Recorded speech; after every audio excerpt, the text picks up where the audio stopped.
ಅಯ್ಯಪ್ಪ ದೇವಸ್ಥಾನವು 1941ರಲ್ಲಿ ಹತ್ತಾವರದಲ್ಲಿ ಅಯ್ಯಪ್ಪ ಭಕ್ತರಿಂದಾಗಿ ಸ್ಥಾಪನೆಗೊಂಡಿತು.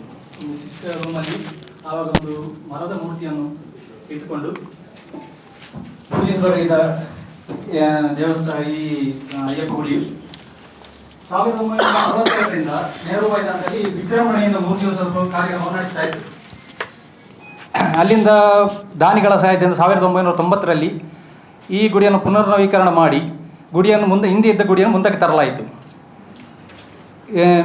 ಆಮೇಲೆ ಈಗ 2022ರಲ್ಲಿ ನಮ್ಮ ಅಲ್ಲಿ ಬರೋ ಭಕ್ತ ಸಮೂಹ ಸೇರಿಕೊಂಡು ಎಲ್ಲರೂ ಅದು ಪುನೊಮ್ಮೆ ಅದರ ಮೇಲೆ ಶೀಟ್ ಹಾಕಬೇಕು ಎನ್ನೋ ಒಂದು ಉದ್ದೇಶದಿಂದ ನೋಡಿದಾಗ ಅದಕ್ಕೆ ಸ್ವಲ್ಪ ಅಲ್ಲಿರುವ ಬಿಲ್ಡಿಂಗ್ ಸ್ವಲ್ಪ ಏನೋ ಸರಿಯಿಲ್ಲ, ಅದು ನಿರ್ಮಾಣ ಮಾಡಬೇಕೆಂದ್ರೆ ಅದು ಒಂದು ಯೋಚನೆ ಆಯಿತು.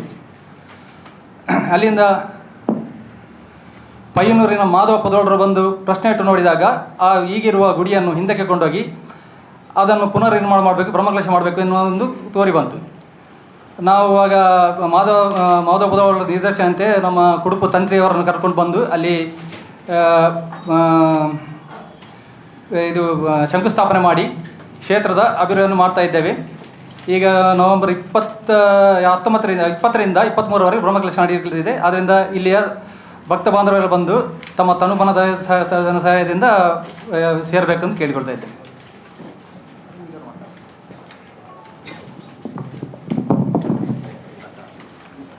ಮತ್ತೊಮ್ಮೆ ತಮಗೆಲ್ಲರಿಗೂ ಕ್ಷೇತ್ರ ಸಮಿತಿ ಪರವಾಗಿ ಪ್ರೀತಿಪೂರ್ವಕವಾದಂಥ ವಂದನೆಗಳನ್ನು ಸಲ್ಲಿಸ್ತೇನೆ.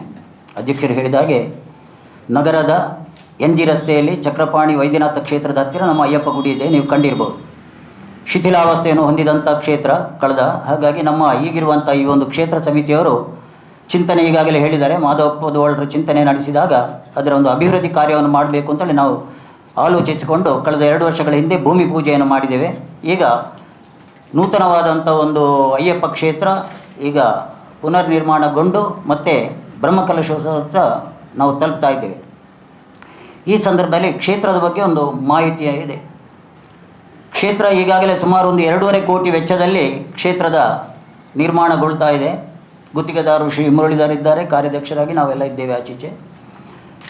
ಇದರಲ್ಲಿ ಕೆಳಭಾಗದಲ್ಲಿ ತಳ ಅಂತಸ್ತಿನಲ್ಲಿ ಅರ್ಚಕರಿಗೊಂದು ಮನೆ ಇದೆ ಮತ್ತು ಅಡುಗೆ ಶಾಲೆ ಇದೆ. ಮೇಲಂತಸ್ತಿನಲ್ಲಿ ಅಯ್ಯಪ್ಪ ಸಾನ್ನಿಧ್ಯ ಇದೆ. ಆದರೆ ಆ ಮೇಲಂತಸ್ತಿನಲ್ಲಿರುವಂಥ ಅಯ್ಯಪ್ಪ ಸಾನ್ನಿಧ್ಯಕ್ಕೆ ಕೆಳಗೆ ಭೂಮಿಯಿಂದಲೇ ಮಣ್ಣನ್ನು ಕಟ್ಟಿ ಮಣ್ಣಿನ ಮೂಲಕ ಇಡೀ ಸುತ್ತಲೂ ಆವರಣವನ್ನು ನಡೆಸಿ ನಾವು ಮೇಲಕ್ಕೆ ಅಯ್ಯಪ್ಪ ಸಾನ್ನಿಧ್ಯವನ್ನು ಗರ್ಭಗುಡಿಯನ್ನು ನಾವು ಮಾಡಿದ್ದೇವೆ. ಹಾಗೆ ಭೂಮಿ, ಪ್ರಕೃತಿ ಮತ್ತು ಸಾನ್ನಿಧ್ಯ ಎರಡಕ್ಕೂ ನಾವು ಸಂಬಂಧವನ್ನು ಉಳಿಸಿಕೊಂಡು ಬಂದಿದ್ದೇವೆ. ಹಾಗೆ ಪ್ರಶ್ನಾ ಚಿಂತನೆ ನಡೆದ ಪ್ರಕಾರ ಅಲ್ಲಿ ಮತ್ತು 3 ಸಾನ್ನಿಧ್ಯಗಳ ಅವಶ್ಯಕತೆ ಇದೆ ಅಂತ ಕಂಡು ಬಂದದ್ರಿಂದ ಅಯ್ಯಪ್ಪ ಸ್ವಾಮಿಯ ಸುತ್ತಲೂ 3 ದಿಕ್ಕುಗಳಲ್ಲಿ ಮಹಾಗಣಪತಿ, ಸುಬ್ರಹ್ಮಣ್ಯ ಮತ್ತು ದುರ್ಗಾದೇವಿಯ ಅಲ್ಲಿ ಮೂರ್ತಿ ಕೂಡ ನಾಡ್ದು ಪ್ರತಿಷ್ಠೆ ಆಗಲಿಕ್ಕಿದೆ. ನೈವೇದ್ಯ ಶಾಲೆ ಕೂಡ ಇದೆ. ಈಗ ಇನ್ನೊಂದು ಇದರಲ್ಲಿ ಚಿಂತನೆ ನಡೆಸಿದಾಗ ಆಗಲೇ ಅಧ್ಯಕ್ಷರು ಹೇಳಿದರು, ಮರದ ಮೂರ್ತಿ ಇತ್ತು, ಅಭಿಷೇಕ ಮಾಡುವಂಥ ಸ್ಥಿತಿಯಲ್ಲಿ ಇರಲಿಲ್ಲ. ಹಾಗಾಗಿ ಚಿಂತನೆ ನಡೆಸಿದಾಗ ಪಂಚಲೋಹದ ಒಂದು ವಿಗ್ರಹ ಮೂರ್ತಿಯನ್ನು ನಾವು ಮಾಡಬೇಕು ಅಂತೇಳಿ ಚಿಂತನೆ ನಡೆಸಿ ಪಯ್ಯನೂರಿನಲ್ಲಿ ಈಗಾಗಲೇ ಅದು ಸಿದ್ಧಗೊಳ್ತಾ ಇದೆ. ಪ್ರಾಯಶಃ ನೀವು ನೋಡಿರ್ಬೋದು, ಆಮಂತ್ರಣ ಪತ್ರಿಕೆಯಲ್ಲಿರುವಂಥ ಒಂದು ಅಯ್ಯಪ್ಪನ ಪ್ರಭಾವಳಿ ಇರುವಂಥ ಮೂರ್ತಿ ಅದು ನಿರ್ಮಾಣಗೊಳ್ತಾ ಇದೆ. ಅದು ಎರಕ ಹೊಯ್ದಂಥ ಸಂದರ್ಭದಲ್ಲಿ, ಈಗ ಪರಿಪೂರ್ಣಗೊಳ್ಳುವಂಥ ಸಂದರ್ಭದಲ್ಲಿ ಅದಿದೆ. ಅದು ಆ ಸಂದರ್ಭದಲ್ಲಿ ತೆಗೆದ ಫೋಟೋ. ಹಾಗಾಗಿ ಪಂಚಶಿಲೆ ಮೂಲಕ ಅಯ್ಯಪ್ಪ ಸಾನ್ನಿಧ್ಯ ಆಗ್ತಾ ಇದೆ. ಉಳಿದ 3 ಗುಡಿಗಳಲ್ಲಿ ಕೂಡ ಕಲ್ಲಿನ ಮೂರ್ತಿಗಳಿರ್ತದೆ. ಇನ್ನು ಮೇಲಂತಸ್ತಿನಲ್ಲಿರುವ ಈ ಸಾನ್ನಿಧ್ಯ ಸ್ಥಳದ ಅದರ ಮುಂಭಾಗದಲ್ಲಿ ಒಂದು ಹಾಲನ್ನು ಮಾಡಿದ್ದೇವೆ, ಸಭಾಂಗಣ. ಸುಮಾರು ಒಂದು 75-100 ಮಂದಿ ಕುಳಿತುಕೊಳ್ಳುವಂಥ ಅವಕಾಶ ಇರುವಂಥ ಒಂದು ಸಭಾಂಗಣ ಇದೆ.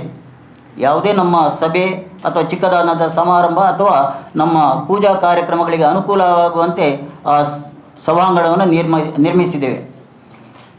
ಅತ್ಯಂತ ಮೇಲಂತಸ್ತಿನಲ್ಲಿ ಮೇಲ್ಛಾವಣಿಯಲ್ಲಿ ಮತ್ತೆ ಒಂದು ಹಾಲ್ನಾಗಿದೆ. ಇಲ್ಲಿ ಅಯ್ಯಪ್ಪ ಮಾಲಾಧಾರಿಗಳು ಉಳ್ಕೊಳ್ಳುವ ವ್ಯವಸ್ಥೆ, ಆ ರೀತಿಯ ಒಂದು ಯಾತ್ರಿಕರಿಗೆ ಉಳ್ಕೊಳ್ಳುವ ವ್ಯವಸ್ಥೆಯನ್ನು ನಾವು ಅಲ್ಲಿ ಮೇಲ್ಭಾಗದಲ್ಲಿ ಮಾಡಿದ್ದೇವೆ. ಈಗ ಈ ಎಲ್ಲ ಒಂದು ಅಂಶಗಳನ್ನು ಹೊಂದಿಕೊಂಡು ಸುಮಾರು 2.5 ಕೋಟಿ ವೆಚ್ಚದಲ್ಲಿ ನಮ್ಮ ಒಂದು ಅಯ್ಯಪ್ಪ ಕ್ಷೇತ್ರದ ನಿರ್ಮಾಣ ಪೂರ್ಣಗೊಳ್ತಾ ಇದೆ. ಈ ಸಂದರ್ಭದಲ್ಲಿ ಕುಡುಪತಂತ್ರಿಗಳ ಒಂದು ಮಾರ್ಗದರ್ಶನದಂತೆ ನಾವು ಬ್ರಹ್ಮಕಲಶೋತ್ಸವದ ದಿನವನ್ನು ಈಗಾಗಲೇ ನಿಗದಿಪಡಿಸಿದ್ದೇವೆ. ಇದರ ಗೌರವಾಧ್ಯಕ್ಷರಾಗಿ ನಮ್ಮ MLA ಶಾಸಕರಾದಂಥ ಆತ್ಮೀಯ ಶಾಸಕರಾದಂಥ ಶ್ರೀ ಡಿ ವೇದವಾಸ್ ಕಾಮತರಿದ್ದಾರೆ. ಅವರು ನಮಗೆ ವಿಶೇಷವಾದಂಥ ಪೂರ್ಣ ರೀತಿಯ ಒಂದು ಮಾರ್ಗದರ್ಶನ ಸಹಕಾರ ಅದನ್ನು ನಾವು ಯಾವಾಗಲೂ ನೆನಪಿಸುವಂಥದ್ದು. ಅವರ ಕೈ ಕೆಳಗೆ ಒಂದು ಕ್ಷೇತ್ರ ಸಮಿತಿ, ಜೀರ್ಣೋದ್ಧಾರ ಸಮಿತಿ ರೂಪುಗೊಂಡು ಈಗ ಕಾರ್ಯ ಸ್ಥಳೀಯ ಸಂಘ ಸಂಸ್ಥೆಗಳ ಸಹಕಾರದೊಂದಿಗೆ ನಾವು ಹೆಜ್ಜೆ ನೀಡ್ತಾ ಇದ್ದೇವೆ. ಬ್ರಹ್ಮಕಲಶದ ಈ ಮೊದಲ ದಿನ 19ನೇ ತಾರೀಕು ಆದಿತ್ಯವಾರ ಹೊರೆಕಾಣಿಕೆ, ಮಂಗಳಾದೇವಿಯಿಂದ ಬರುವಂಥ ಒಂದು ಹೊರೆಕಾಣಿಕೆ. ಅಂದು ಹೊರೆಕಾಣಿಕೆ ನಡೆದ ಬಳಿಕ ಮರುದಿನ 4 ದಿನಗಳ ಒಂದು ಕಾರ್ಯಕ್ರಮ, ಅದು ಸಾಂಸ್ಕೃತಿಕ ಕಾರ್ಯಕ್ರಮ, ಧಾರ್ಮಿಕ ಕಾರ್ಯಕ್ರಮ. 4 ದಿನಗಳ ಸಂಜೆಯು ಪ್ರತ್ಯೇಕವಾಗಿ ಸ್ವಾಮೀಜಿಯವರಿದ್ದಾರೆ, ವಿವರಣ ಆಮಂತ್ರಣ ಪತ್ರಿಕೆಯಲ್ಲಿದೆ. ಆದರೆ ಅದರಲ್ಲೂ ಒಂದು ಗುರುತಿಸುವಂಥದ್ದು ಈ ಬಾರಿ ನಾವು ಬಹಳ ಅಭಿಮಾನ ಸಂತೋಷ ಪಡುವ ಒಂದು ವಿಚಾರ ಏನಂತ ಹೇಳಿದರೆ, ಕೇರಳದ ಪಂದಳ ವಂಶದ ರಾಜವಂಶಸ್ಥರಾದ ಶ್ರೀ ನಾರಾಯಣ ತಂಬುರಾನ್ ಅವರು ಉಪಸ್ಥಿತರಿದ್ದಾರೆ. ಅವರು ಮಂಗಳವಾರದಂದು ಬರ್ತಾರೆ. ಕಾರ್ಯನಿಮಿತ್ತ ಅವರು ಕೊನೆಯ ದಿನಕ್ಕೆ ಇರುವುದಿಲ್ಲ. ಮಂಗಳವಾರದಂದು ನಾರಾಯಣ ತಂಬುರಾನ್ ಶಬರಿಮಲೆಯ ರಾಜವಂಶಸ್ಥ, ಶಬರಿಮಲೆಯ ಪ್ರತಿನಿಧಿ, ಅವರಲ್ಲಿ ಆ ದಿನ ಅಲ್ಲಿ ಉಪಸ್ಥಿತರಿದ್ದಾರೆ. ಅದು ನಮಗೆ ಅಭಿಮಾನದ ವಿಚಾರ. ಉಳಿದೆಲ್ಲ ದಿನಗಳಲ್ಲಿ ಎಲ್ಲ ಶಾಸಕರು, ಗಣ್ಯ ವ್ಯಕ್ತಿಗಳು ವೇದಿಕೆಯಲ್ಲಿದ್ದಾರೆ.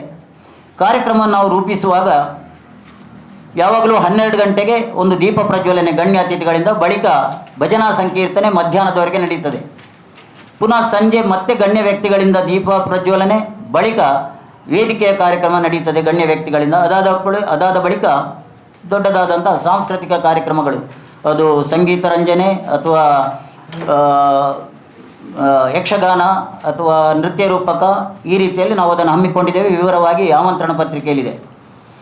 ಇನ್ನು ವಿಶೇಷವಾಗಿ ನಾವು ಅಲ್ಲಿ ನಮಗೆ ಸಹಕಾರವನ್ನು ಸ್ಥಳೀಯ ಎಲ್ಲ ದೇವಸ್ಥಾನ ಇತ್ಯಾದಿ ಅವರು ಕೊಡ್ತಾ ಇದ್ದಾರೆ. ಇದಿಷ್ಟು ವಿಚಾರಗಳನ್ನು ನಿಮ್ಮ ಗಮನಕ್ಕೆ ತಂದುಕೊಂಡು ಎಲ್ಲ ರೀತಿಯ ವಿಶೇಷವಾದಂಥ ಒಂದು ಪ್ರಚಾರವನ್ನು ನೀವು ನಮಗೆ ಒದಗಿಸಬೇಕು. ನೀವೆಲ್ಲರೂ ನಮ್ಮ ಕಾರ್ಯಕ್ರಮಕ್ಕೆ 4 ದಿನಗಳಲ್ಲೂ ಬರಬೇಕು. ನಮ್ಮೆಲ್ಲ ಕಾರ್ಯಕ್ರಮಗಳಿಗೆ ವಿಶೇಷವಾದಂಥ ಒಂದು ಪ್ರಚಾರವನ್ನು ಕೊಡಬೇಕು.